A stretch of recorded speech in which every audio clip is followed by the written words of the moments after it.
দুই দেশের সম্পর্কের সাম্প্রতিক টানাপোড়েনের মধ্যেই সম্প্রতি ঢাকা ঘুরে গেছেন বিক্রম মিস্ত্রি, অংশ নেন বৈঠকেও।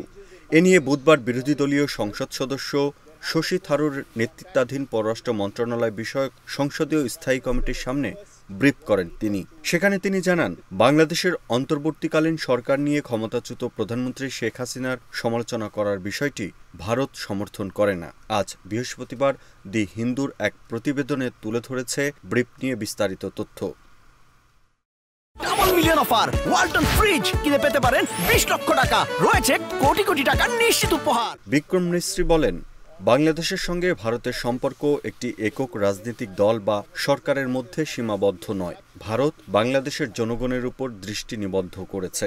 বাংলাদেশের অন্তর্বর্তীকালীন সরকার নিয়ে শেখ হাসিনা সমালোচনা করার বিষয়টি ভারত সমর্থন করে না। ভারত বাংলাদেশের জনগণের সঙ্গে সম্পর্ককে অগ্রাধিকার দেয়। বর্তমান সরকারের সঙ্গে সম্পর্ক থাকবে। গত 5 আগস্ট ছাত্র জনতার অভ্যুত্থানে ক্ষমতাচ্যুত হয়ে দেশ ছেড়ে ভারতে চলে যান আওয়ামী লীগ সভাপতি শেখ হাসিনা। সেখানেই আছেন তিনি। মাঝে মধ্যে কিছু অডিও ছড়িয়ে পড়ে শেখ হাসিনার নামে। এ ঘটনায় এরই মধ্যে আদালত তার উস্কানিমূলক বক্তব্য প্রচারে নিষেধাজ্ঞা দিয়েছে। ভারত থেকে দেওয়া শেখ হাসিনার বক্তব্য নিয়ে ব্রিফিংয়ে দেশটির পররাষ্ট্র সচিব বলেন, শেখ হাসিনা ব্যক্তিগত যোগাযোগের যন্ত্র ব্যবহার করে বক্তব্য দেন। ভারত সরকার তাকে এমন কোনো প্ল্যাটফর্ম বা সুবিধা প্রদানের সঙ্গে জড়িত না। বিক্রম মিস্ত্রি বাংলাদেশকে দক্ষিণ এশিয়ার বাণিজ্য ও যোগাযোগের বৃহত্তম অংশীদার হিসেবে উল্লেখ করে বলেন, সাম্প্রতিক বছরগুলোতে দুই পক্ষ রেল যোগাযোগ, বাস সংযোগ, অভ্যন্তরীণ নৌপথ নির্মাণ করেছে।